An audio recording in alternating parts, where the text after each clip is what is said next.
Imagina, naquela época que a gente fazia registro na Anvisa. Do No sorvete. Aham. É, gente, vocês estão achando que ficam reclamando hoje, não sabe, né, o Gisela, de tudo que a gente já percorreu por Já aí, né? percorreu. Que antes todos os produtos tinham registro, né, Todos os Gisela? produtos tinham.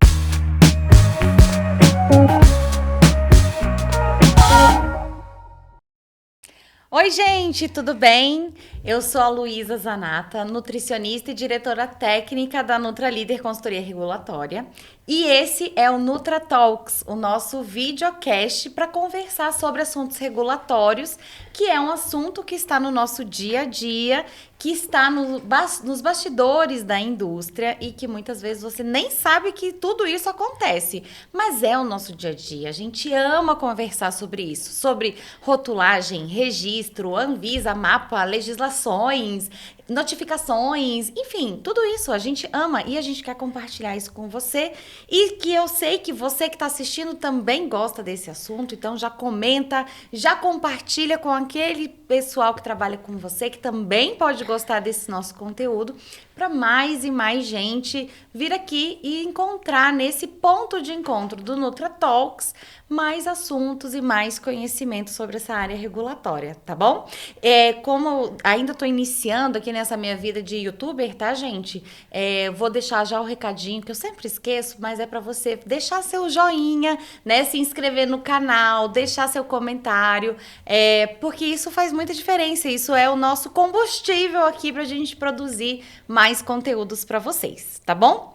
E hoje eu tenho a maior alegria de receber ela, que é uma referência para quem trabalha com assuntos regulatórios.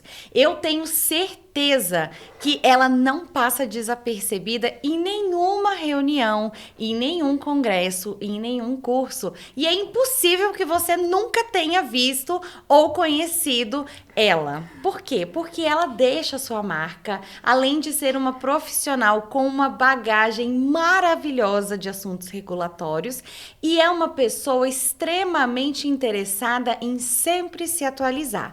E o que eu acho mais impressionante, ela está sempre em busca desse conhecimento e ela aprende conosco, que estamos aqui iniciando essa jornada de assuntos regulatórios. E ela sempre dá essa oportunidade e abre as portas para que a gente também cresça e aprenda cada vez mais com ela e também junto com a sua rede aí de contatos. Então hoje eu recebo ela, a Gisela da Alibra.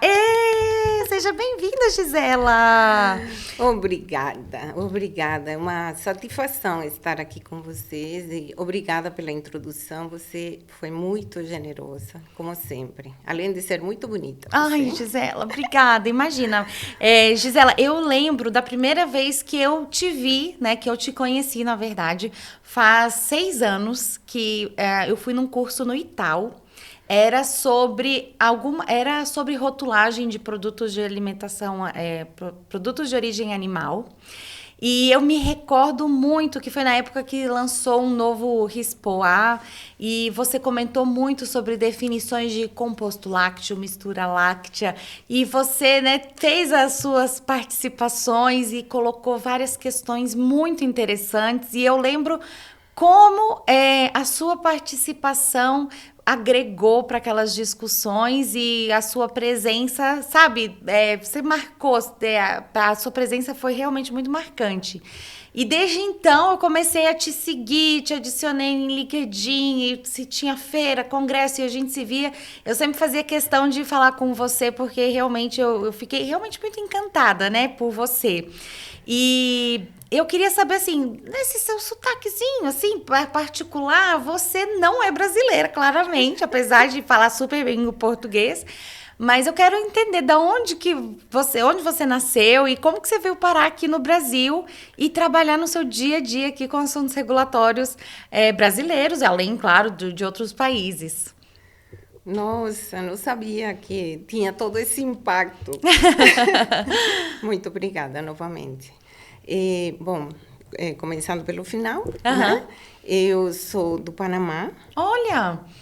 Estou aqui há mais de 45 anos já, muito tempo. De fato, esse ano comemoro 40 anos de formada. Olha, Então, até os 18 anos, eu fiquei no Panamá. você né? veio para o Brasil antes da Copa Airlines.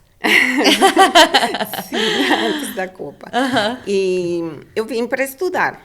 Eu Tá. vim direto da minha cidade, Uhum. que é no interior do Panamá, né? Chama-se Chiriquí. Olha. Né? E vim para Campinas. Mas, assim, por que que você saiu do Panamá para vir para o Brasil? Assim, você era, tipo, determinado, quero ir para o Brasil? Você já sonhava, já tinha essa vontade antes? Ou foi uma oportunidade que apareceu?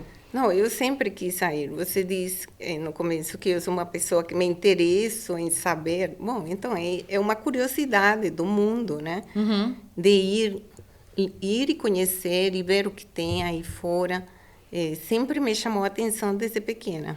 Aprendi com minha mãe, porque ela adorava viajar. Né? Então, assim que me formei no colegial, que corresponderia aqui ao colegial, eu fui em vários lugares, no caso, embaixadas de diferentes países, procurando uma oportunidade para estudar fora. Né? Então, eu apliquei para a Alemanha, para vários países, México, Rússia, o que apareceu, Aham. porque era um desejo muito grande de viajar, conhecer outras culturas. Ganhar o mundo. Ganhar o mundo, né? Olha que corajosa. Por isso Sim. que eu estou aqui, que eu sou agora pensando bem, eu sou corajosa. Com certeza, com certeza. Pensa, você ali com 18 anos, primeiro tomar essa iniciativa de ir até uma embaixada, porque muitos jovens têm essa vontade, mas talvez não tenham essa iniciativa de procurar. Tá, mas como que eu vou fazer para isso acontecer? A gente está falando de um tempo que não tinha internet e a gente, para conseguir o conhecimento, realmente tinha que bater perna e bater na porta mesmo, né? Isso, bater na porta, pedir, verificar o que é. Mas sempre tem muita gente que colabora conosco, dá dicas, né? Então, eu sempre contei com essas pessoas benfeitoras, eu chamaria assim, né? Às quais eu sou muito grata, né? A minha família, que sempre apoiou a gente estudar fora. Acho que também uma questão cultural do país. Na época, com muitos problemas de fecha, abre a universidade, e isso também acaba... Uma instabilidade, isso, uma né? instabilidade, né? Tá. Então, um país pequeno, em desenvolvimento, precisa de profissionais para levá-lo, para Sim. sair, para melhorar, para ser cada vez melhor. Então, muitos profissionais, muitos panamenhos estudaram no Brasil, voltaram para lá, né? Inclusive eu me formei, voltei e depois eu vim procurar meu esposo, que não tinha achado. Então, deixa eu ir lá. Mas daí, Gisela, quando você foi na Embaixada do Brasil e você se inscreveu para o vestibular aqui? Como Não, foi? então, naquela época, eu acredito que ainda exista, tem um programa que chama-se Intercâmbio Cultural. Então, o Brasil e os países, de maneira geral, estabelecem um convênio, né, para que estudantes venham, ou outros vão, em diferentes países. Assim, a fim dessa troca, né, porque é uma troca cultural. Claro. Seguramente que meus filhos têm muito de panamenho, embora eles não saibam, né? Mas porque é uma troca. Eu, lógico, sou hoje uma mistura da minha essência como panamenha, né? E tudo o que eu aprendi aqui. Sim. Né? E eu acredito que tá indo bem. E aí você veio para o Brasil, foi direto para Campinas? Isso. Eu aterrissei aqui em São Paulo. Gente. Eu nunca tinha visto tanta gente junta na minha vida. Imagina! Eu vinha do interior, Sim. quase que lá do mato, como se diz aqui. Então, na Avenida São João, aquele mundarão de gente. Eu nem nas festas agrícolas que eu ia quando era criança, o jovem tinha visto tanta gente, né? Sim. Aí... A sua cidade, ela tem quantos mil habitantes? Você tem uma ideia de tamanho? É muito pequena. Tá. Imagina há 40 anos atrás, Sim. como era, né? Uhum. O 45, né? Então, é muito diferente. Mesmo hoje, é diferente, né? Sim. Embora estemos muito perto e tudo mais, mas São culturas diferentes. E a gente jovem, assim, vai querer ganhar o mundo, não tem ideia do que vai encontrar, né? Daí, essa quantidade de gente, a imensidão de São Paulo, que enche os olhos, mas quando você vem morar, às vezes, você fala, meu Deus do céu, o que eu tô fazendo aqui no meio desse tanto de gente, né? Sim, com certeza. Você fala assim, como eu sou pequenininho, né? É. Porque o Brasil é uma grandeza, né? Sim. A qual eu agradeço, sou muito grata, porque me recebeu maravilhosamente, me acolhe, e eu me sinto muito bem nesse país. Amo o Brasil. Ai, Né? que linda, que ótimo. E Gisela, daí você foi para Campinas para estudar engenharia de alimentos? O que você foi fazer em Campinas? No consulado, você escolhia um curso. Tá. Então, eu optei por estudar engenharia. Uhum. Eu queria engenharia industrial e não tinha engenharia industrial. O que chegava mais perto era engenharia de alimentos. Uhum. Então, eu escolhi engenharia de alimentos. Como tem esse convênio, você apresenta uma série de requisitos, suas notas, se você tem recursos financeiros mínimos, né? Uhum. Então, depois disso, eles escolhem a cidade para onde você vai ser direcionado. Tá. A única coisa que a gente escolhe é o curso. Ah, entendi. Então, Campinas era uma cidade que... eu me lembro que teve uma avaliação médica e o médico falou, não, Campinas é muito lindo, ótimo. Então, vamos, né? Realmente, Campinas é uma graça, eu amo Campinas, né? Me considero campineira de coração.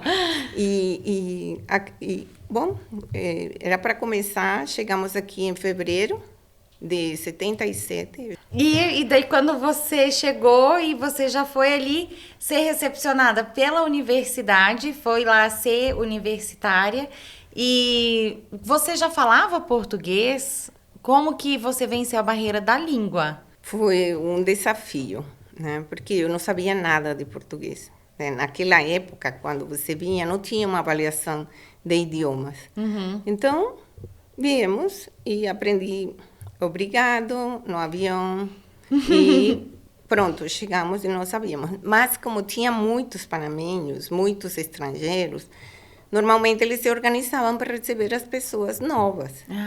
E sempre tinha alguém te acompanhando, então, pouco a pouco, os brasileiros entendem muito bem o que a gente fala. A gente que entende um pouco menos, né? Então, procurar república ou procurar uma pensão, ou algum lugar para se acomodar, né? O que todo mundo que sai da sua cidade hoje, jovem, faz, né? Sim. Com o diferencial que era naquela época, que não sabia o idioma, e novo, né? Porque 18 anos a gente... Sim. E durante todo esse tempo, você chegou a voltar, durante o tempo da graduação, você chegou a voltar para o Panamá, passar férias, alguma coisa, ou você ficou imersiva aqui no Brasil e nunca mais voltou? Eu voltei algumas vezes, outras fiquei, outras a gente conseguiu que o governo disponibilizasse um transporte, teve várias situações. Além disso, é importante ressaltar que eu consegui uma bolsa, na realidade um empréstimo. Eu estudei no Brasil com empréstimo. É mesmo? Sim. E não foi, hoje eu olho, foi tranquilo, né? Eu recebia esse dinheiro mensalmente, né? Mas nós tínhamos um problema de inflação, como era complicado, né? Porque uma hora valia, outra hora não valia, né?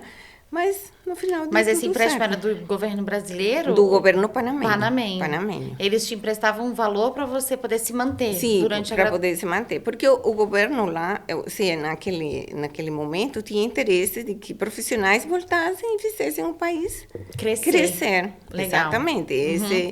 Esse era, e ainda é assim hoje. Eles emprestam ou têm bolsas para que as pessoas... vão procurar outras tecnologias, outras formas de produção e tudo mais, né? E o Panamá, querendo ou não, ele, nos últimos anos, ele teve um grande desenvolvimento também, né? Então, eu falei, claro, da Copa Airlines é porque acaba que quando você vai pela Copa, né, você sempre Tem o hub lá, que eu acredito Sim. que a própria desenvolvimento da aviação também trouxe uma questão financeira para o país, porque aumentou o fluxo de turistas, aumentou em questão de investimento, mais pessoas acabam visitando o país e acabam conhecendo, não só pelo chapéu panamenho, né? Mas também... O Panamá, só para quem não sabe, sempre foi um país de muito trânsito, desde a colônia. Sim, né? porque Desde a colônia. tinha que passar por ali, né? Tinha pelo que canal. passar pelo canal. Não tinha canal. Não tinha. Não tinha. Era a mula, era um trajeto feito com mulas, Tá. né? Ou com balsas, porque tinha vários rios. E depois disso foi construído um ferrocarril que unia o Pacífico ao Atlântico e que foi desenvolvido em virtude das minas da Califórnia, as minas de ouro. Então, imagina, eu estou falando lá, isso muito distante. Uma história muito interessante. E depois que veio o canal. Né? Entendi. Então, isso é muito antigo e o Panamá é um país miscigenado, tem muitos estrangeiros lá que estão como panamenhos. Lá tem muito brasileiro também, adoram o Panamá. Não querem sair de lá. Que bom. Que ótimo, gente. O mundo é muito grande mesmo, O né? mundo é muito a gente tem que grande. achar o lugar que a gente vai se encaixar e se sente mais feliz, né? Isso. Então, você se forma pela Unicamp, volta para o Panamá, mas depois volta para o Brasil. Isso. Eu me formei e fui para lá, gente. Quando cheguei lá, as pessoas não sabiam que era engenheiro de alimentos. Eu me formei em engenheira de alimentos. E cheguei lá e as pessoas não conheciam, né? Mas sempre tem alguém que te dá uma oportunidade. Então, eu, por exemplo, comecei trabalhando como laboratorista. Num laboratório assim que era menor que essa mesa, a área. Mas foi muito interessante, porque tinha um problema e eu cheguei lá e solucionei o problema. Então, foi muito legal, muito gratificante ver como tudo aquilo que a Unicamp me proporcionou tinha sido útil, né? Sim. Tinha sido muito, muito importante. E era laboratório de análises de alimento? Não, assim? era uma fábrica de leite líquido. Aí recebia não sei como chama aqui, aqueles garrafões. É como se fossem tonéis, né? Pequenos. Tonéis, E caminhões também, né? Então, bem assim, bem... artesanal. Bem fábrica raiz, né? Tá. Fazia queijos. Mas aprendi muito, porque... Na parte do recebimento, total controle de qualidade, Isso, você tem né? vários testes, né? Exatamente. Mas logo eu já estava controlando toda a fábrica, no sentido da porta do escritório para trás. Eu já imagino, Gisela. Estoques, embalagens, produtos de limpeza, Sim. refrigeração, produção em si, a qualidade. Ou seja, foi uma grande escola, né? E você já trouxe muita coisa para implementar e implementar mudanças ali no dia a dia. Sim, com certeza. E é bom também, né, quando você chega num lugar que você precisa fazer muita coisa, porque você consegue ver o seu trabalho já pronto, né? Sim. E implementado. Sim. E quanto tempo você ficou trabalhando nesse local? Nessa empresa eu fiquei 3 anos. Nossa, ficou Isso, bastante tempo. bastante. Então demorou para vir buscar o amor aqui no Brasil? Sim, demorei um tanto. E é muito interessante porque hoje eu encontro as pessoas que trabalharam comigo e eles... lá é muito comum chamar pelo título que você tem. Engenheira.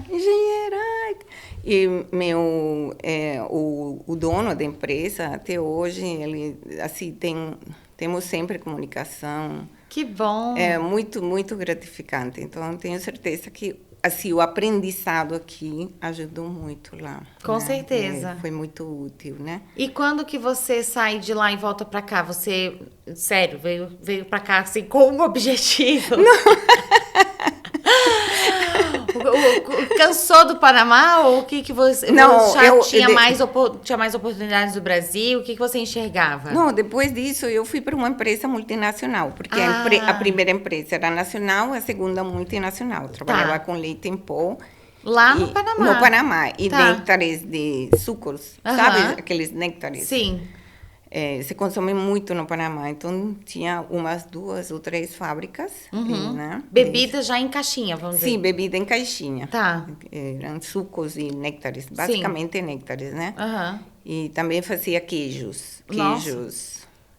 esse queijo tipo cheddar, embalado Sim, sim. individualmente, né? Sim. Também se consome muito lá. Aham. Né?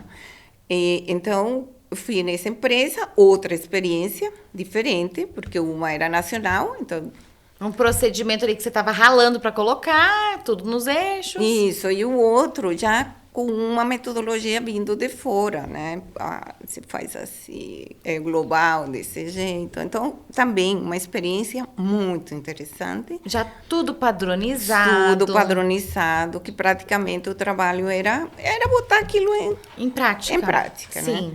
Mas aprendi muito também, né? Com a linha de leite em pó, que era outro tipo de linha, né? Evaporadores e tudo mais. E quando estava nessa empresa, eu achei que estava na hora de procurar outra coisa, no sentido de aprendizado. Vai vendo, né? Tá. Então eu vou fazer uma especialização. Nessa parte que você estava, era tudo controle de qualidade? Não, que você tava, eu estava na área de produção. Tá. Na primeira, todas as áreas, na segunda, área produtiva. Tá bom. Tá? Então, assim, basicamente era a minha formação, processo. Sim. Tá. E aí chegou uma hora que eu falei, não, eu não quero mais processo, eu quero agora ser especialista em controle de qualidade. Né? E aí, eu, novamente, aquela caminhada, procurar oportunidades em vários países para fazer uma especialização nessa área de qualidade. E fiz o mesmo trajeto. Perguntando embaixadas, procurando oportunidades, né? Sim. Porque tem muitas oportunidades para os países que estão em desenvolvimento, né? E aí, novamente, eu fui aceita na Unicamp. Olha, veio a Unicamp de novo. Veio a Unicamp de novo, era filha da Unicamp, isso acredito que tem um peso, né? Então, eu cheguei aqui pensando que eu iria fazer uma especialidade, assim, tipo 2 anos, e vou embora, retorno para o Panamá. E cheguei, não era uma especialidade, era um mestrado. Caiu de paraquedas do mestrado. Assim, talvez eu não entendi o que o professor estava falando, alguma coisa aconteceu aí na comunicação, né? Mas ok, eu comecei a fazer meu mestrado, né? Comecei com o professor Fumil, trabalhávamos com leveduras, mas eu achava que aquilo não... E aí eu procurei outro orientador, né? Eu fui orientada pela doutora Mirta Boldi, que trabalhava no Itaú, que era mais voltado, então, que eu podia pensar numa indústria, porque minha ideia era voltar para o Panamá e trabalhar na indústria. Sim. Né? Enquanto eu estava no meu país, eu também dei aula na faculdade. Esse primeiro emprego me deu a oportunidade, liberava umas 2 horas para dar aula na faculdade de agronomia. Né? Que legal! Muita experiência. Sim, com certeza. Muita experiência. E aí, quando você fez o seu mestrado, em que linha? Foi no controle de qualidade mesmo? Eu trabalhei com microbiologia de alimentos. Tá? Era determinar porque o produto que eu analisava deteriorava na embalagem a granel. Então, era parte de uma pesquisa mais ampla. Sim. Essa foi a parte que eu trabalhei. Naquela época, começava-se a falar em pontos críticos de controle, imagina, né? Sim. E até isso teve que mudar um pouco o nome da tese, mas também aprendi muito. Tive que fazer equipamentos e tinha que preparar todo o meu material de análise, todo o meu material de coleta, todos os meios de cultura, ou seja, tive um grande aprendizado do que era um laboratório de microbiologia e o que precisava, né? Porque eu fazia a pesquisa dentro do Itaú, que também foi muito bom para mim, mas tinha que preparar meu material, não tinha quem preparasse. E uma coisa que a gente não aprende na faculdade, né? Não. Não aprende só fazendo. Então, foi uma bela de uma experiência. E o produto que você estava estudando era também produto lácteo ou não? Não, era concentrado de tomate. Olha! Concentrado de tomate. Que legal. Nossa, e daí realmente, daí você tinha que fazer deveria embolorar, deveria fazer... O que acontecia? Acho que o tanque estufava. Não era era uma deterioração, né? Entendi. Era uma deterioração. Então, eu trabalhei com bolores termorresistentes. Aprendi muito, gente. Eu imagino. Foi maravilhoso também. E quando você veio fazer o mestrado, você teve que largar o seu trabalho lá. Então, você Sim, teve que pedir demissão. Sim, eu saí de lá. Também estava meio conturbado politicamente. Tá. Havia uns problemas com os Estados Unidos, então foi tudo misturado junto, sabe? Entendi. A empresa demitiu boa parte das pessoas e eu fiquei 2 anos, né? Tá. E aí que eu já vinha com essa ideia e juntou uma coisa com a outra e boa, né? Viemos para cá, né? Tá. Então, fiz as matérias na Unicamp, as matérias obrigatórias, né? E o trabalho de investigação, de pesquisa, né? Fazia no Itaú. Né? E quando você veio para cá fazer seu mestrado e acabou o mestrado, defendeu, e aí você tinha vontade de voltar?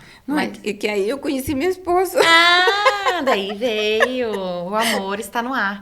O amor está no ar. E aí você falou, não, agora vou ter que decidir, ou ele vai para o Panamá ou eu fico aqui no Brasil. Sim, eu brinco que o trem estava me deixando.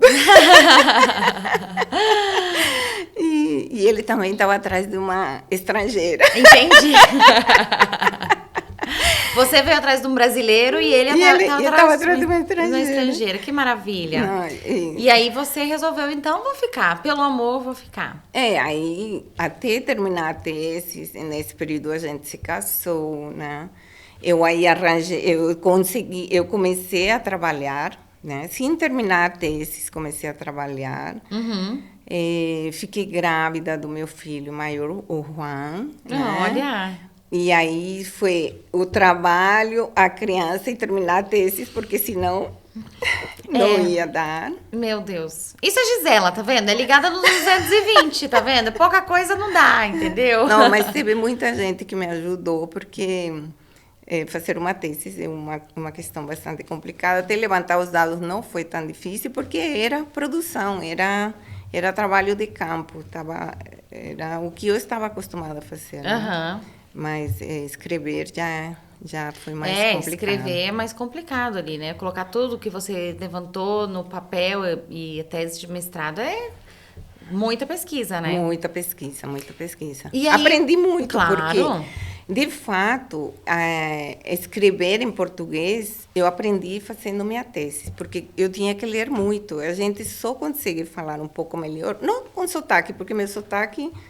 Vai estar intrínseco. Vai estar intrínseco, mas aprender muitas palavras, muita coisa. Então, a construção gramatical, né? Porque, Luísa, eu pegava umas teses, porque você tem que fazer revisão bibliográfica. Gente, não falava nada com nada, assim, não tinha sentido aqui. Meu Deus, era só um juntado de palavras sem sentido. Muitas vezes, né? Sim. Então, aquilo me impactava muito. Eu falei, mas como é que a pessoa vai entender o que está aqui, né? Sim, com certeza. Lógico que isso deve ter mudado, são muitos anos, né? Mas aprendi muito, então uma redação, claro, às vezes tem meu jeito, como tudo, né? Ô Gisela, e quando você defendeu sua tese e acabou, tá lá com um filho pequeno, recém-casada, e aí você resolveu voltar para o mercado de trabalho de fato? Como é que você fez? Eu estava trabalhando, então antes de... Ah, tá. Antes de dar o prazo de finalização da tese, eu já tinha arranjado emprego. Porque eu me formei no Brasil, tinha colegas aqui, eu encontrei meus colegas, falei para minha amiga Claudete que eu tinha interesse em trabalhar, e ela foi muito bondosa e me deu a oportunidade. Sim. Né? Não exatamente para a área que eu pensava que seria controle de qualidade. Eu voltei para produção e PCP. Né? Tá. Então, também foi um grande aprendizado, porque a empresa onde eu fui trabalhar trabalha com sorvetes. A empresa Labasque. Nossa, que chique! Eu amo esses sorvetes, maravilhosos. Maravilhosos, maravilhosos, né? Então, você sabe, sorvetes usa muitas matérias-primas, muitos ingredientes, então você tem que estudar, aprender...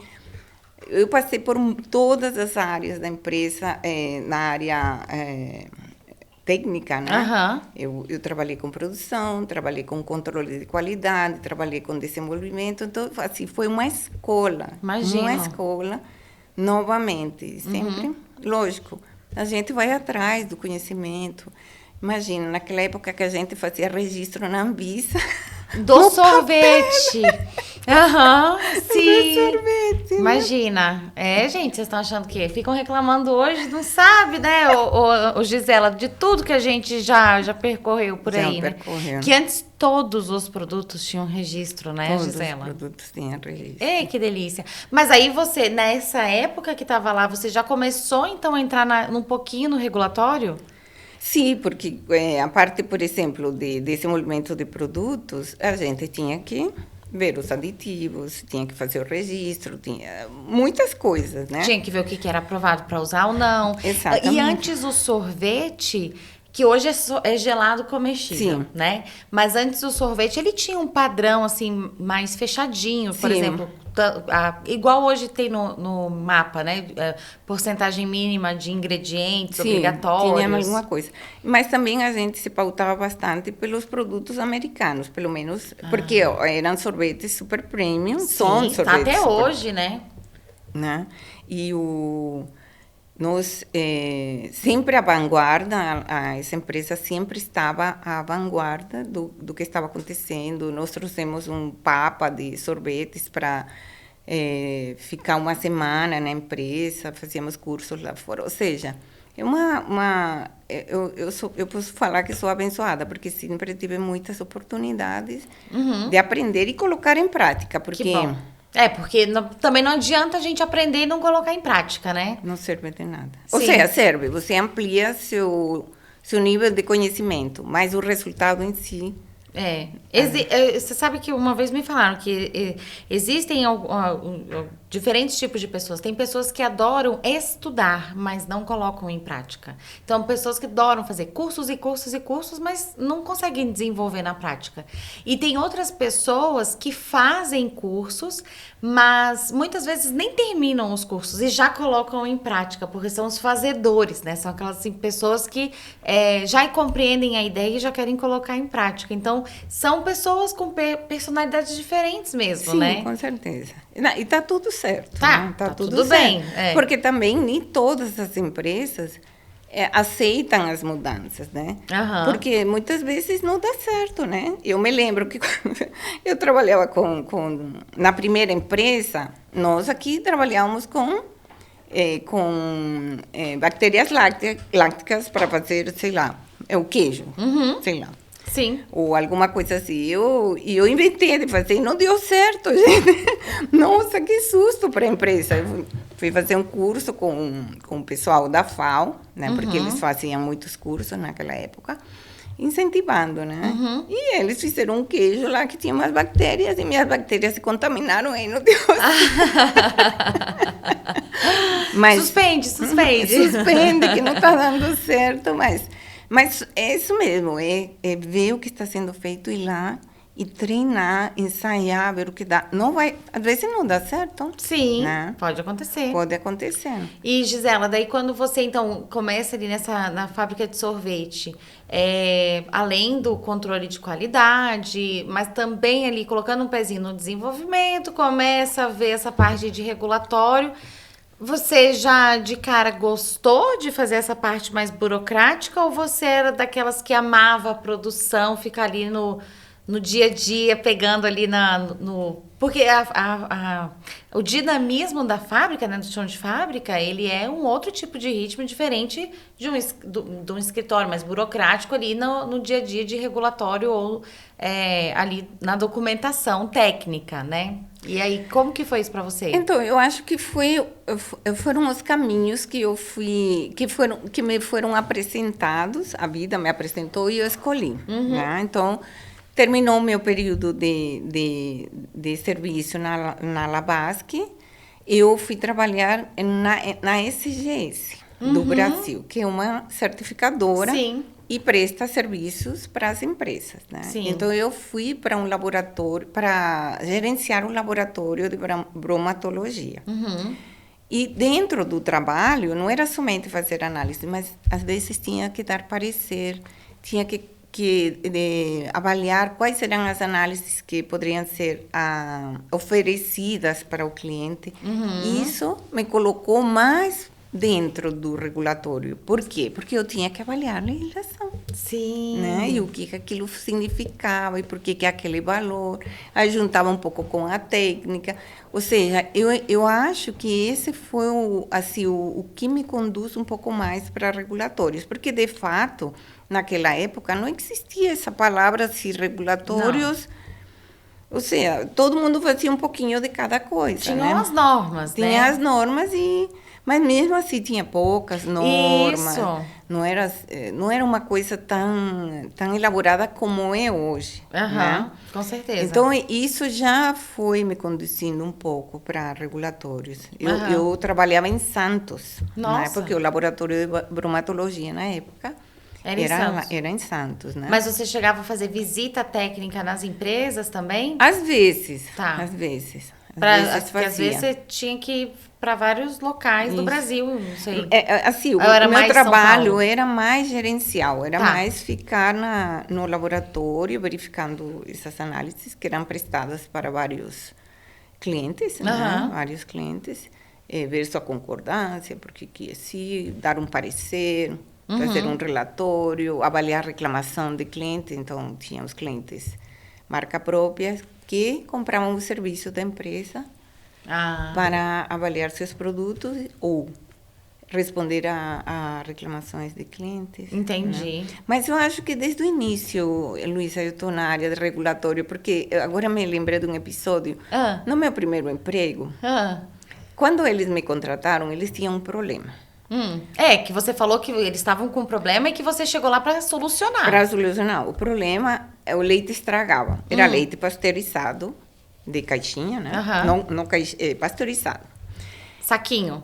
Não era saquinho. A gente usava aquela embalagem cartonada. Tá. Né? Não sei de quem era, não me lembro. Tipo uma Tetra Pak, mas não era uma Tetra Pak. E também não passava por UHT. Não era UHT, era pasteurização. Tá. E estava vendo um problema no pasteurizador. Bom, eu resolvi o problema. Falei, qual era o problema? Eu fiz um ensaio de fosfatase, deu positivo, não sei o quê. Então, é falta de temperatura. Aquilo, o nosso aprendizado básico na faculdade. Estava fresquinha. E aí soltaram um boato na cidade, que era pequena. E até saiu no jornal, eu creio. Não. Que o leite estava contaminado com fosfatase. Então, para você ver, então já indo para a questão regulatória, aí eu tive que ir lá na rádio explicar o que era fosfatase. Mentira! Que você já teve que chegar estreando desse jeito. Estreando desse jeito na rádio local, explicando o que era, para você ter uma ideia, né? Às vezes você é contratado para fazer uma coisa, mas aí quando chega lá, fala, agora você vai ter que ir na imprensa, dar lá as explicações. Vai você! Mas e aí você teve que explicar para o pessoal, para tranquilizar. Para tranquilizar e dar uma satisfação, né? Ou seja, jornalistas não entendem desde então, né, como que funciona a regularização dos alimentos. Exato. Você já bem que saiu uma coisa, mas na realidade era outra. Exatamente. Então realmente, que é isso, né, Gisela? A gente fala muito aqui regulatório, mas o regulatório, ele participa de diversas áreas de dentro de uma empresa. Não tem como você falar de desenvolvimento de produto sem você falar do regulatório. Não tem como você falar de marketing sem falar pelo regulatório, comercial, seja tudo, né? O controle de qualidade, obviamente, que é um braço do regulatório. Então, não adianta, o regulatório, ele está no nosso dia a dia em diversas áreas. Então, é uma área que, além de prestar apoio para todas as outras da empresa, É o que eu sempre falo, eu acho que o regulatório ele é uma área estratégica, porque você precisa muito ali daquela questão de padrões, né, do que é aprovado, o que não é aprovado, para você conseguir determinar o que você pode usar ou não usar, lançar ou não lançar de produtos, né? Ou aplicar, né? É aplicar. Você tocou um assunto muito importante, uma área estratégica da empresa. Por quê? Porque está se discutindo alguma coisa que vai acontecer na frente. Então, você pode se preparar minimamente. Exato. Pelo menos saber o que está acontecendo. Já é grande. Já né? começa, a gente pega o quê? O regulatório é aquele que pega o binóculo, né? E fica olhando. Ó, gente, tá vindo tal coisa. A gente precisa, né? E aí a gente já vai antecipando tendências, a gente já vai antecipando várias questões que vão mexer em toda a empresa, com todo jeito. Então, a gente acaba sendo aí o pessoal que fica gritando lobo, mas o lobo é verdade, né, ô Gisela? Vai chegar. Sim. Infelizmente, o povo fala, lá vem essa mulher. Estamos parecendo controle de qualidade. Que o pessoal vai fugindo. Já vai fugindo, né? Ô, Gisela, e quando que você sai quando que você volta para a indústria? Porque você fica ali no SGS fazendo essa parte de laboratório, Isso. mas... Como era em Santos, eu e meu esposo ficava em Campinas, aí eu tive que sair para voltar para Campinas, ficarmos todos juntos, né, os filhos. Uhum. Você já tinha a sua filha? Já tinha minha filha. Tá. Como eu esqueci? Marina. Marina, nossa, nome lindo, inclusive. Então, você já tinha Juan e Marina. Juan e Marina. Nossa, mas daí eles ficavam em Campinas também? Não, eles foram comigo para Santos. Nossa. Só o Gerson que ficou em Campinas, Entendi. né? Então, nessa volta aí, novamente, procura uma oportunidade no mercado. Sim. Eu tive uma breve passagem pela área comercial de equipamentos. Uhum. Depois eu fui para a Bunge Alimentos, trabalhar com controle de qualidade. Né? Também não foi, era em São Paulo, né? no Jaguaré, aqui, né?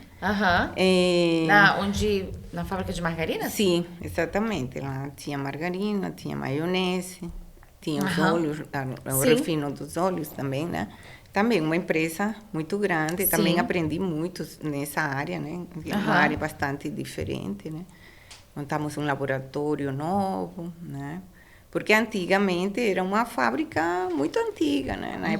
Na época que eu fui, foi comprada por uma outra empresa, né? Então, estava no período de junção das empresas, né? Tá. Uma experiência interessante também, viajando, aprendendo, tudo mais. Gente muito capacitada tinha nessa época, nessa área de óleos e gorduras, né? E produtos à base de óleos e gorduras, né? Então, depois que eu saí, aí eu entrei na Libra. Daí chegamos aqui, finalmente, na Libra. Chegamos na Libra. Então, assim... você fala assim, isso não, você foi sempre de regulatório. Que ano que era isso que você chegou na Libra? Eu entrei em 2005. Nossa, mas faz tempo, então. Sim. 17 anos, é isso? 17 anos. Fiz agora nesse mês. Nossa, é patrimônio da Libra, gente. Já tem plaquinha lá? Com certeza tem que ter. Também muito aprendizado, muito... Me conta um pouquinho, assim, para quem não conhece, o que a Libra faz, porque você comentou de outras empresas que são mais conhecidas, né, do grande público, o sorvete já está ali no dia a dia, daí a SGS que faz um controle de qualidade, Bunge, que você mencionou ali da parte de óleos, né, óleos e gorduras deles, e a Libra... O que a Libra faz? Quem é a Libra? Por favor, para quem não conhece. A Libra é uma grande empresa brasileira, né? Ela produz soluções para a indústria. Isso que está aqui. Temos hoje cenários aqui, viu, gente? Ó, Pizzalete e o Mozana. E eu acho muito legal que quando tem feira, né? O stand da Libra é um ponto de encontro. É realmente onde a gente consegue experimentar. Olha, sorvete. Sempre tem sorvete também, né? Tem as próprias preparações que usam, o Mozana e Pizzalette, que então tem a parte do forno de pizza, né? E é fantástico, né? Esses ingredientes. Então, a Libra é uma empresa que oferece soluções para outras empresas. Para outras empresas, né? Então, B2B. E também oferece soluções para food service. Ah, tá. Estamos na área de food service. Temos também produtos para B2C, né? Então, diretamente para o consumidor final. Diretamente para o consumidor final, né? Mas não com a marca Libra, são outras marcas. São outras marcas, né? Outras marcas. Trabalhamos com compostos lácteos, né? Com farinha láctea. A empresa, basicamente, começou na área de lácteos, né? Tá. Aí expandiu para outras áreas, como você falou. Nós temos ingredientes para sorvetes, né? Então, de alcance nacional. Tá. Né? Temos as preparações para a indústria, tanto de food service, como a própria indústria utiliza os produtos, esses produtos que são soluções apresentadas para substituição ou para composição de produtos da indústria. Né? Então, essas linhas aqui você comercializa mais em distribuidores, né? Tá. E tem os produtos que são direcionados diretamente à indústria. Sim. Né? Produtos industriais. Então, por exemplo, aqui uma indústria que vai fazer um salgado, por exemplo, daí compra Mozana, que daí coloca no recheio do salgado. Ou então vai fazer uma pizza e aí coloca o pizzalette ali para finalizar aquela pizza. Ou vai fazer uma lasanha, também coloca assim, todos esses pratos congelados, né? A grande maioria das empresas utilizam nossos produtos, né? É um conceito novo, muito difundido na Europa, tá? Né? Nos Estados Unidos, em alguns países latinos, né? México, um grande mercado de consumo de produtos sucedâneos, né? Então, não deixa de ser... É uma inovação, uma coisa muito importante, porque o crescimento da indústria, né? E de opções de como trabalhar, né? Nós temos um centro de aplicação na cidade de Campinas, de aplicação e inovação. Então, que fica desenvolvendo receitas, assim, é isso? Nós utilizamos para várias coisas. Desenvolvemos receitas de como aplicar, levamos nossos clientes para ver como as diferentes utilizações. Nós temos várias plantas pilotos. Tá. Né? Como trabalhamos com aditivos, né? Nós preparamos, somos fornecedores de mix de aditivos, né? Sim. Para a indústria láctea, de sorvetes, de queijos. Entendi. Sem inúmeras aplicações, né? Então, temos uma planta piloto de UHT, em que nós podemos fazer o teste para nosso cliente, né? E ele pode ver como vai se comportar a necessidade, o produto, sim. Ai, que legal! Não sei, creio que no Brasil não são muitas empresas que constam de uma planta piloto para apresentar os produtos para seus clientes, né? Tem o Itaú, que você pode alugar, mas... mas daí a empresa vai lá, ela tem uma formulação que ela quer saber se vai funcionar ou não. Isso, ou seja, nós temos as soluções de aditivos de sistemas estabilizantes, por exemplo.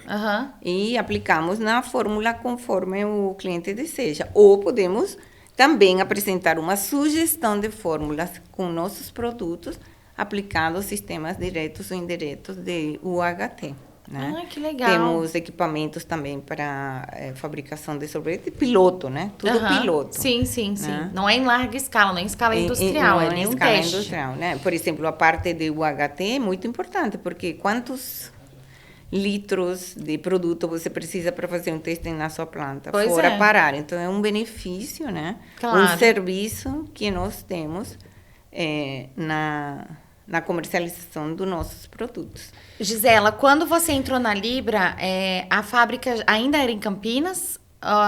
Porque hoje ela é no Paraná, né? Marechal. Eu entrei na unidade de Campinas. Então, na época que eu entrei, tinha 2 unidades. Tá. Tinha uma que ficava em Campinas e, basicamente, trabalhava com produtos para consumidores. Finais. Isso. Tá, o assim, B2C que você mencionou. Isso. Tá. Recebíamos a matéria-prima da fábrica que ficava no Paraná Tá. e preparávamos nosso produto. Sempre eram produtos desidratados, secos, em pó. Então, era uma mistura em pó, né? E comercializávamos Tá. em vários mercados, né? A Libra, basicamente, ela iniciou com esse tipo de produtos. Vendia o produto nas cestas básicas. Na época em que composto lácteo, chamava leite modificado. Sim, então, Ou seja, já faz muito tempo. faz. Por isso que a NBCal, olha que importante, a NBCal não fala de composto lácteo muito, né? Ela fala mais de leite modificado. Sim, então, porque o conceito já existia no Rispon antigo, né? Aham. O leite modificado, Tá bom. né? Mas, e aí o MAPA, então, achou interessante separar. Então, hoje nós temos uma regulamentação para leite modificado Sim. e uma para composto. Sim. Né? Não tem mais leite modificado no mercado. mercado, porque a regulação ela ficou estranha para poder fazer o produto. Não dá. Sim.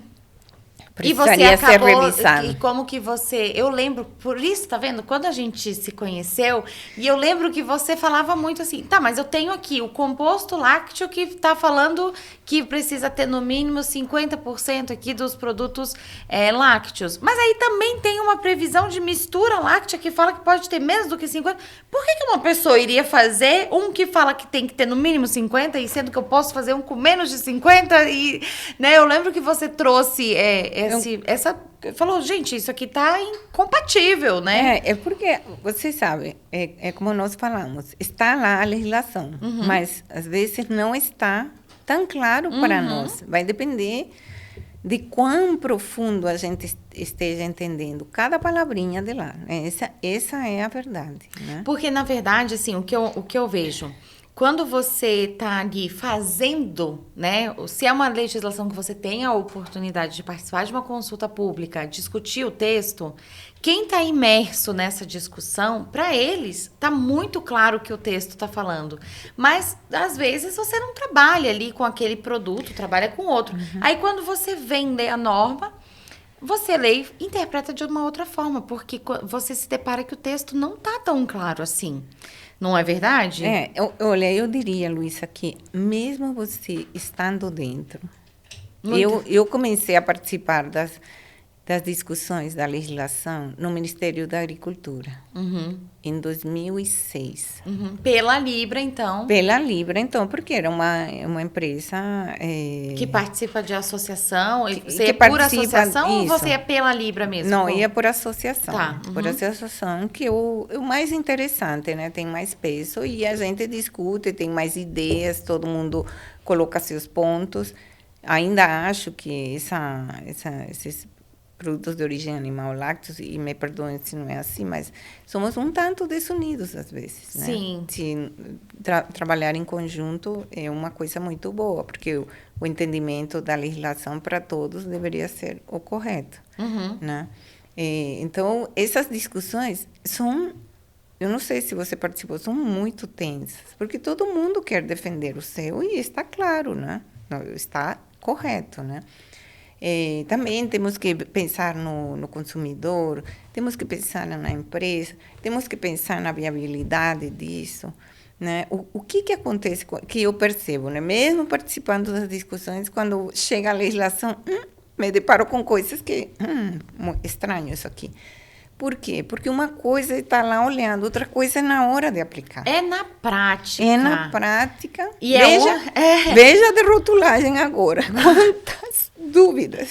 Quantas dúvidas, né, que nós temos. E assim, apesar da gente ter tido muito tempo entre a publicação e colocar de fato em prática, é só quando a gente começa a revisar tudo é que a gente vai se deparando com 1000 situações. E eu imagino você, né, que você mencionou aqui que você, como a Libra, você tem a Libra no centro, mas você tem eu vou fornecer diretamente para serviços de alimentação, que é o food service. Aí eu tenho um outro cliente que é indústria, então B2B. E eu tenho um outro produto que é B2C, que é direto para o consumidor. Eu tenho diferentes visões da mesma norma, porque cada um eu vou aplicar a norma de uma forma diferente, vou trazer tabela diferente, as regras são outras, prazo de adequação diferente. E aí, quando eu falo assim, ó, beleza, o food service está pronto, vai ali usar. Quando eu tô falando ali do B2C, já está pronto o produto. Agora, quando eu vou fornecer para uma outra indústria um produto meu, nossa, ô Gisela, que enrosco que é o regulatório, porque você está fazendo um ingrediente que pode ser utilizado para diversos produtos. E diversos produtos mencionam, cada um tem a sua regulamentação. E é aí onde o nosso nó começa a tomar forma. Tomar forma e apertar, né, Luísa? Também. Ainda bem que nós contamos com a Nutralíder. Ah, obrigada. Porque, apesar de toda a experiência, de estar sempre bebendo na fonte de velhos e novos, e com experiência e não experiência, no mapa, fiscais, tanta coisa que a gente, networking que a gente faz, sempre nós temos dúvidas. E sozinho, pensando, funde a cabeça. Então, contar com uma empresa, um apoio de uma consultoria, é o melhor que tem. Eu até demorei para fazer isso, sabia? Eu devia ter feito antes. Olha, que bom que você está tendo uma boa experiência, né? Que bom isso. Mas realmente, esses desafios do dia a dia não são dúvidas simples, né?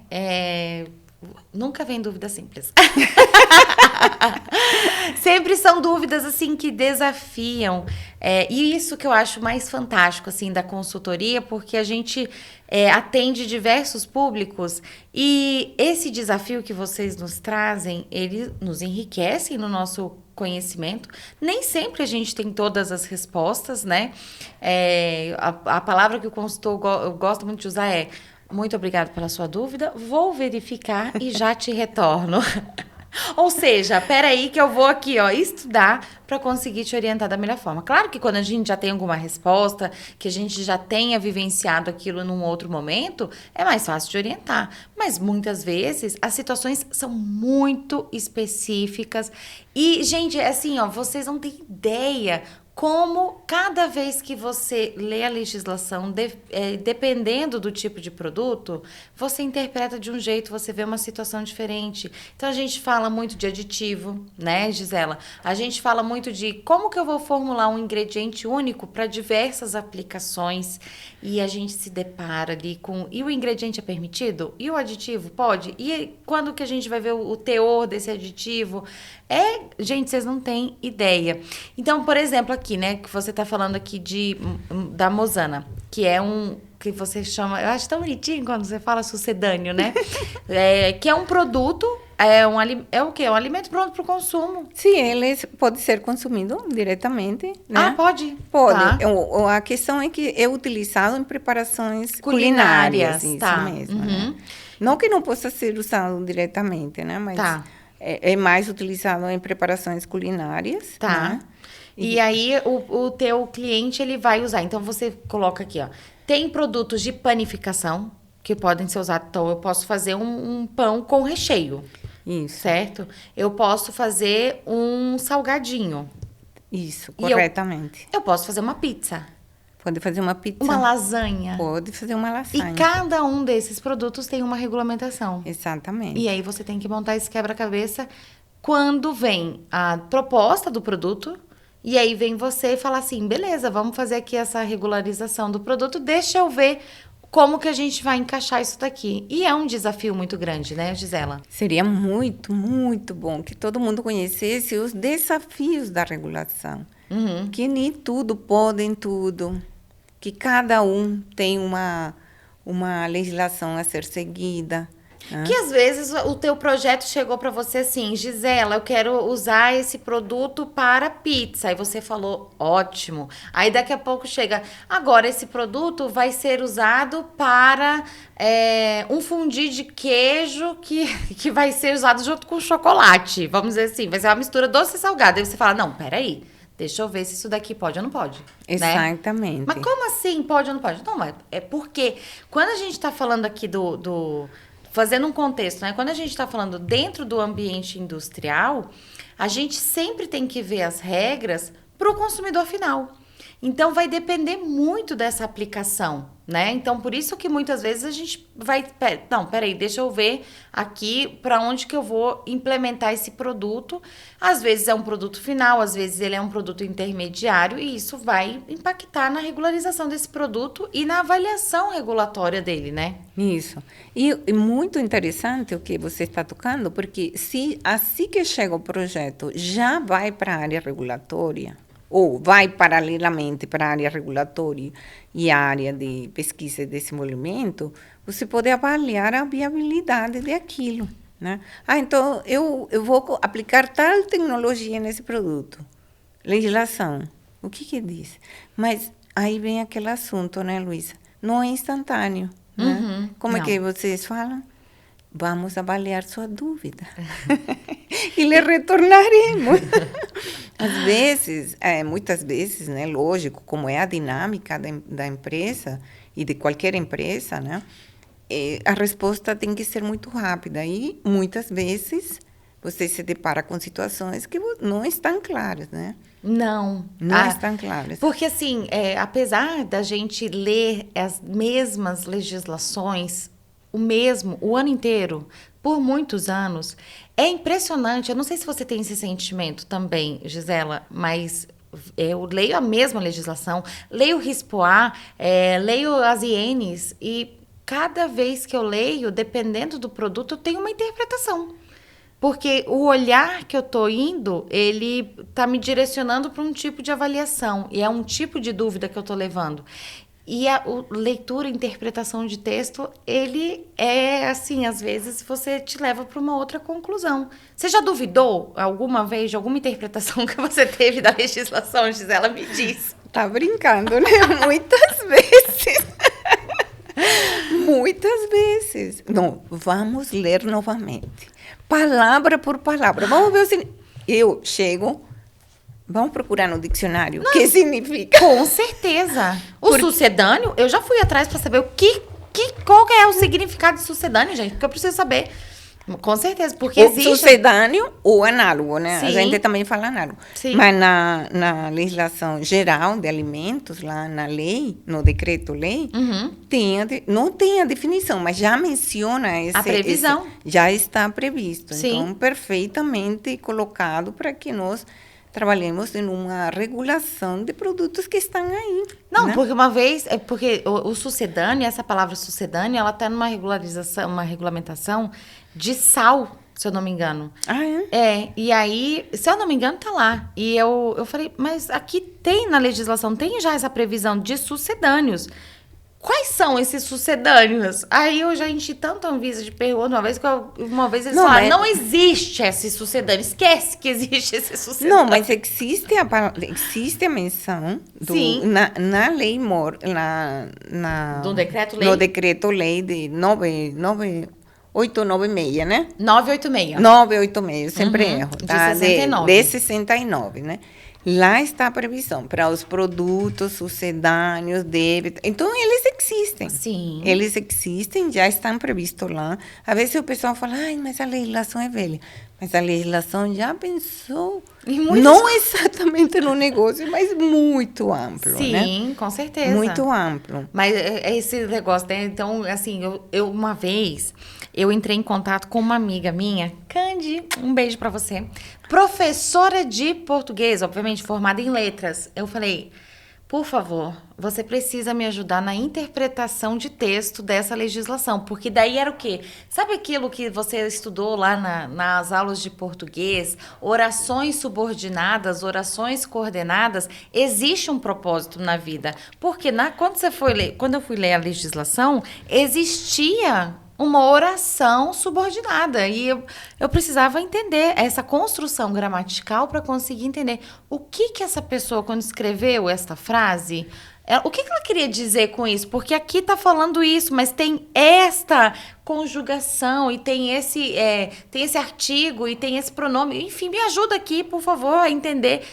A minha interpretação está certa do ponto de vista gramatical? Não, é perfeito. Para eu conseguir entender, né, o que é que estavam querendo falar, qual esse texto, porque não estava claro. Não é somente você entender a parte gramatical em si, a formação da oração, você precisa entender qual é o propósito daquela legislação. Sim. Porque isso já ajuda muito. Às vezes eu escuto, não, porque a Anvisa... Gente, isso tem um propósito. É só voltar no propósito. Se você voltar, você vai entender.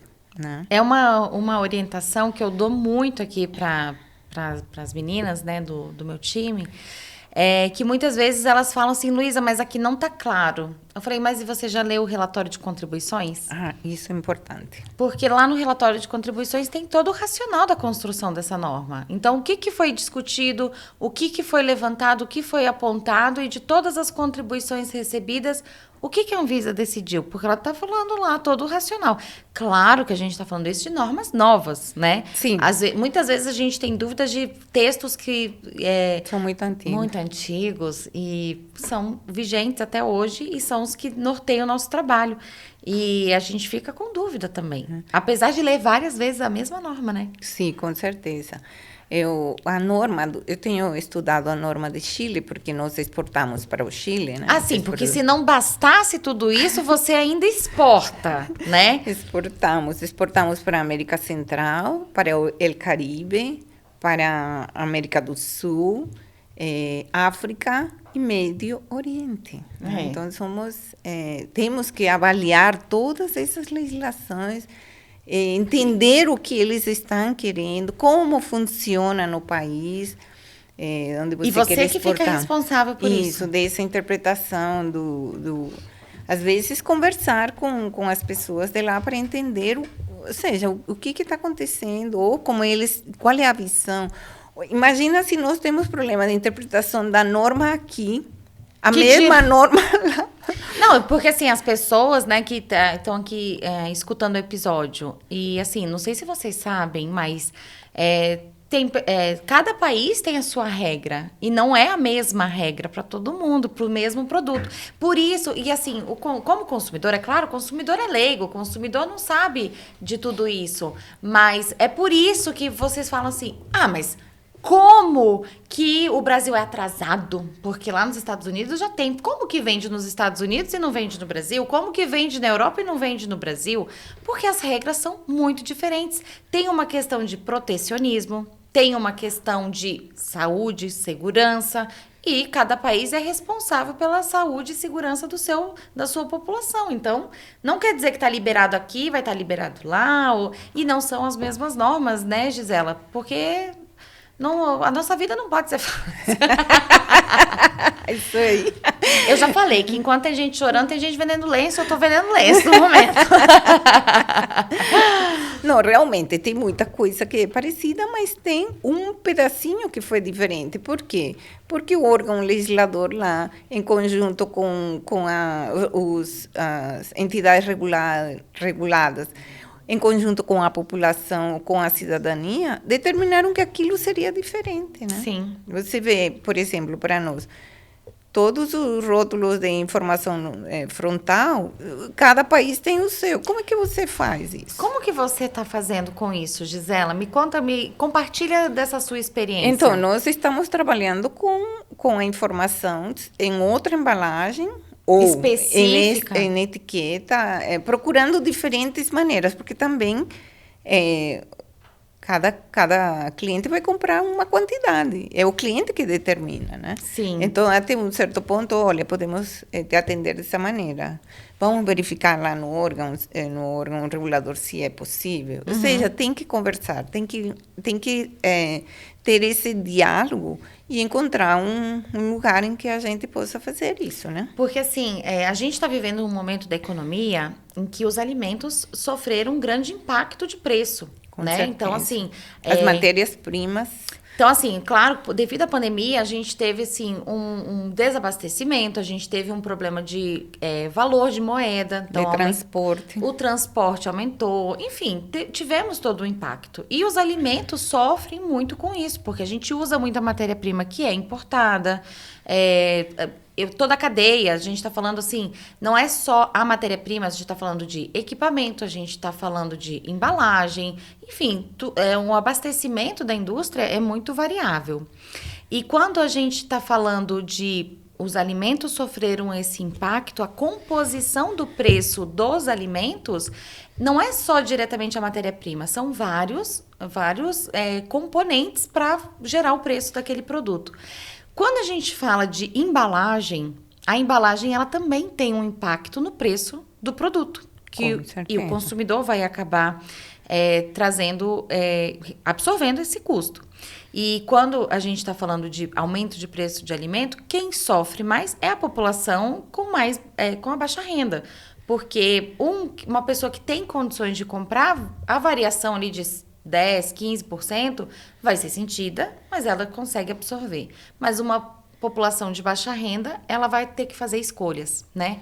E quando a gente fala de rotulagem nutricional frontal, né, que é o FOP, que é o Front of Packaging, que é o quê? Que é uma forma de alertar o consumidor da composição daquele produto.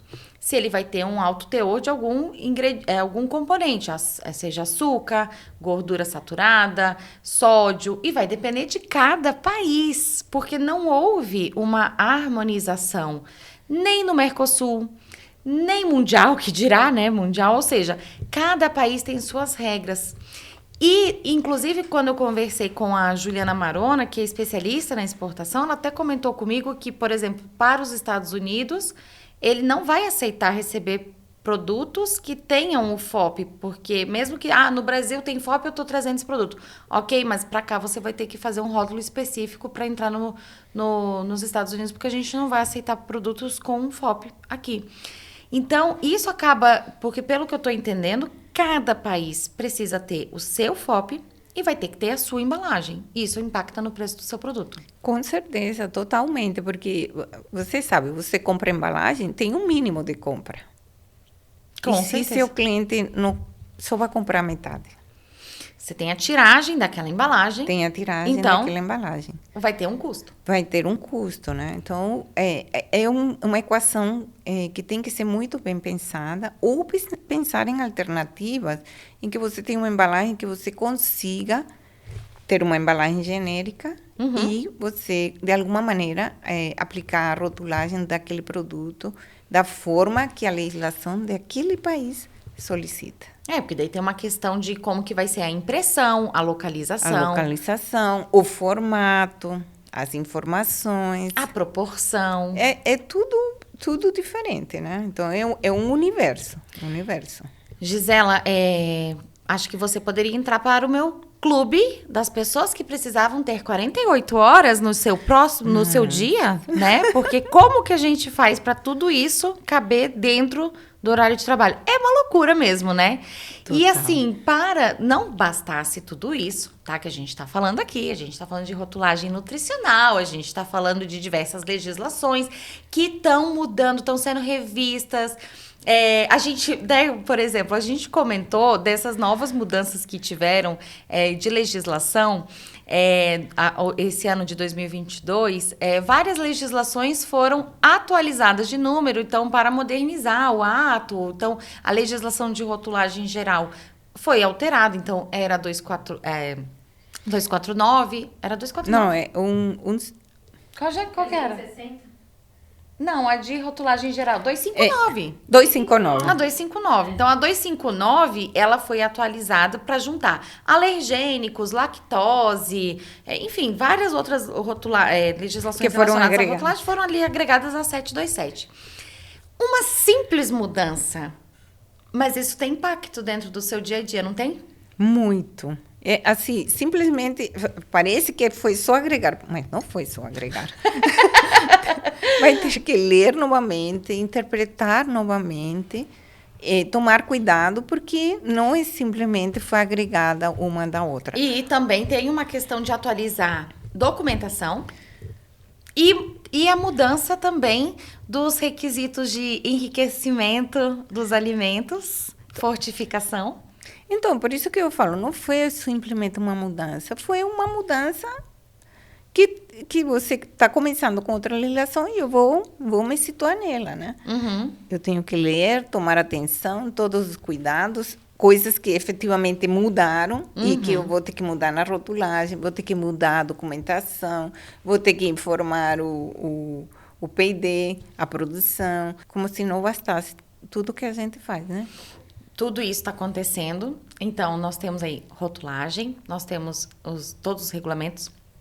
E antes de acabar, que a gente já está falando, tem as consultas públicas de regularização de produtos, mas uma das frentes que está sendo discutida também, que está no nosso dia a dia, está no nosso radar, e eu sei que está no radar da Libra também, porque vocês atuam nesse mercado, que é o do plant-based. Com certeza. Então, assim, a gente está nessa expectativa de publicação de consulta pública. É um mercado que vocês já estão atuando, vocês já estão fazendo soluções para as indústrias, né, para as empresas.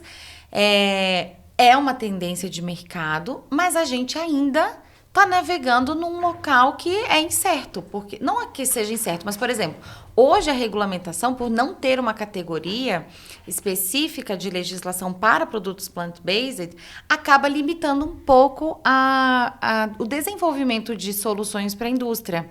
Por conta também de aditivos, por conta de várias outras questões que ficam ali. Composição, exato, aditivos, rotulagem, ou seja, são vários fatores que, como não estão definidos, você fica inseguro, né? Vai inseguro, mas é uma questão que eu creio que logo vai ser solucionada. Nós temos visto aí nas palestras, algumas palestras do pessoal do MAPA, da Anvisa, todo mundo preocupado em solucionar isso. Mas quanto antes, né, seria bom. Eu continuo acompanhando, porque a gente está trabalhando em soluções para a indústria. Que, inclusive, eu experimentei a solução do análogo a queijo, né? Então, um queijo, entre aspas, tá, gente? Um queijo vegano sensacional, que é um produto que derrete e gratina. Eu achei muito... dos queijos, tá? Entre aspas, veganos, né? Que tem de solução, ou queijos plant-based, não sei como que a gente vai poder chamar esse tipo de produto, porque isso é uma grande dificuldade, é uma grande questão, viu? A gente saber como que a gente vai falar. Vai ser hambúrguer plant-based? Vai ser queijo plant-based? A gente não sabe, né? Vai ser um alimento à base de planta? Não sabemos como vamos chamar? Não sabemos. Mas, enfim, para a gente aqui no informal aqui conseguir conversar e ter uma boa compreensão, o queijo plant-based, né, desse que eu experimentei de vocês, foi o mais gostoso. Porque eu já experimentei muita coisa ruim. Meu Deus do céu. Que assim, que você põe na boca, você não consegue comer. E realmente eu fiquei muito feliz mesmo, assim. E eu sou muito sincera aqui nas minhas avaliações, gente. Se eu não gosto de uma coisa, eu já falo logo. Mas eu fiquei muito feliz de ver que era um produto gostoso, uma solução realmente palatável e fácil de ser aplicada no dia a dia, né? Sim. Mas é um desafio muito grande quando a gente não tem a regulamentação, porque a gente fica navegando às cegas, né? Sim. Nossa, a Libra é pioneira na fabricação desses produtos análogos, né? Tem a Isabel, um beijo para você, que é uma expert nesse tipo de produtos, né? Esses produtos, esse aqui, que não deixa de ser, tem um pouco de caseína, mas é um produto que não é um produto lácteo. Esse aqui também não é um produto lácteo, mas eles entregam aquilo que eles se propõem. Esse também gratina, derrete, sei lá, o que você precisar. O plant-based, tipo Moçana também, que você experimentou, né? Então, são soluções para uma realidade que está aí. E a Libra, sempre inovadora, sempre trabalhando na vanguarda, está procurando soluções no mercado com a tecnologia que ela conhece, trazendo tecnologia de fora, sempre capacitando os seus profissionais, né, em tudo o que pode ser realizado, né? com uma equipe comercial que vai lá a campo, aplica, temos nossa fábrica, nossa planta de aplicação e inovação.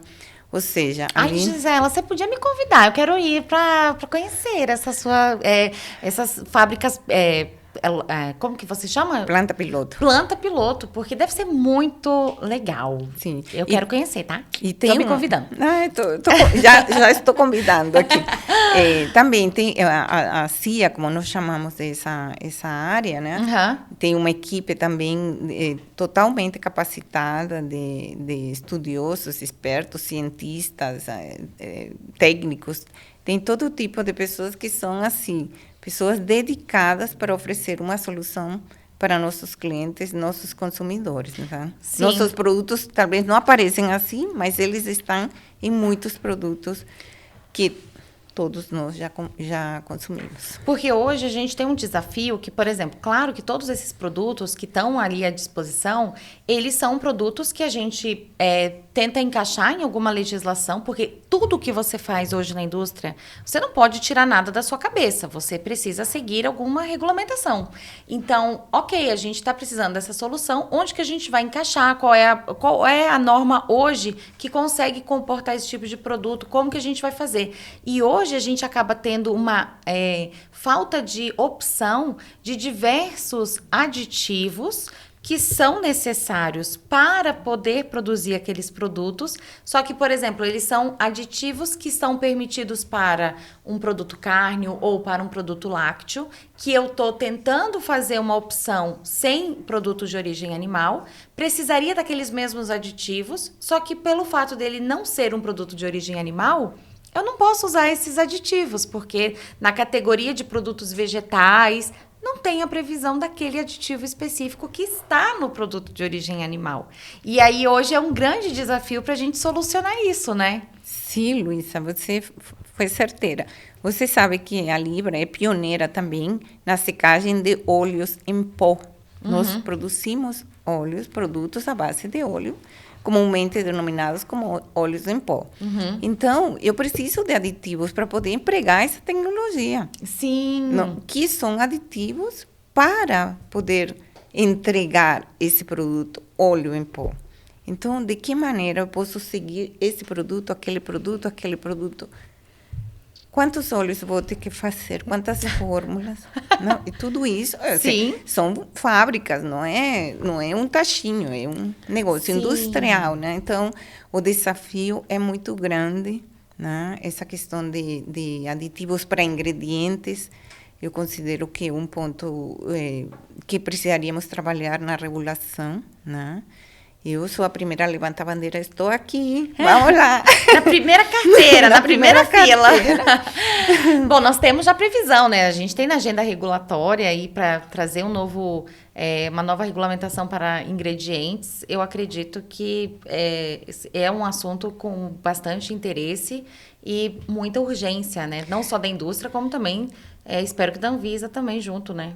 E eu convido as empresas, não somente quem fabrica, quem utiliza, também precisa participar dessas consultas regulatórias, das discussões. Mesmo colocar suas perguntas já é um grande avanço. Não precisa chegar com uma solução, mas uma pergunta, suas dúvidas, isso é muito importante para ampliar a discussão das novas legislações e todas as situações e desafios que a gente enfrenta na indústria. Porque a Libra, como muitas empresas, trabalhamos sério, procurando ofertar alimentos, procurando ofertar soluções para o mercado nacional, um mercado gigantesco, né? O Brasil é continental, né? Então, sim, precisamos do apoio da regulamentação para poder caminhar mais assertivo, mais seguro, mais rápido. Não, e tem aquela questão, às vezes eu vejo que as pessoas ficam com vergonha de, mas será que alguém vai rir da minha dúvida? O que vão achar de mim? Gente, ninguém nasceu sabendo, né? Então, assim, todo mundo tem dúvidas e na escola, a gente sempre escutou isso da professora. Gente, não fiquem com vergonha, levantem a mão, façam as suas dúvidas. Eu, pelo menos, né, eu entendo assim, eu só vou aprender se eu estiver disposta a aprender e falar que eu tenho dúvida. E a gente só aprende a andar de bicicleta quando a gente cai, né? Então, a gente vai errar em algum momento. E tá tudo bem, todo mundo tem aí suas dúvidas, né? Se alguém fala que é sabichão e que não tem dúvida, desconfia, porque alguma coisa não deve estar fazendo certo. Com certeza. A Luísa é uma pessoa que sabe que eu vou a fundo na legislação. Quando eu coloco uma dúvida para ela, porque eu já dei várias voltas e não consegui. Então, mesmo você sabendo, sempre tem um pedacinho que você não sabe. Ou que você interpreta diferente. Por isso que a consultoria é tão importante, né? Claro. Porque essa discussão entre os pares e conhecimento, isso amplia, né? Claro. Amplia meu entendimento, minha aplicação e a dos outros, né? E falando um pouco isso de vergonha, de perguntar, no começo, quando eu ia nos cursos, nas palestras, aqui no Brasil, né? Eu sentia vergonha. Aí eu falava, meu Deus, o que eles vão pensar? Eu estou trabalhando, eu não sei. Mas uma hora eu falei, vá com vergonha e tudo, porque não tem sentido sua empresa, ou você, muitas vezes você mesmo paga seu curso, ir lá e sair com dúvida, gente. Isso assim... Não, isso sim é vergonhoso. Isso sim é vergonhoso.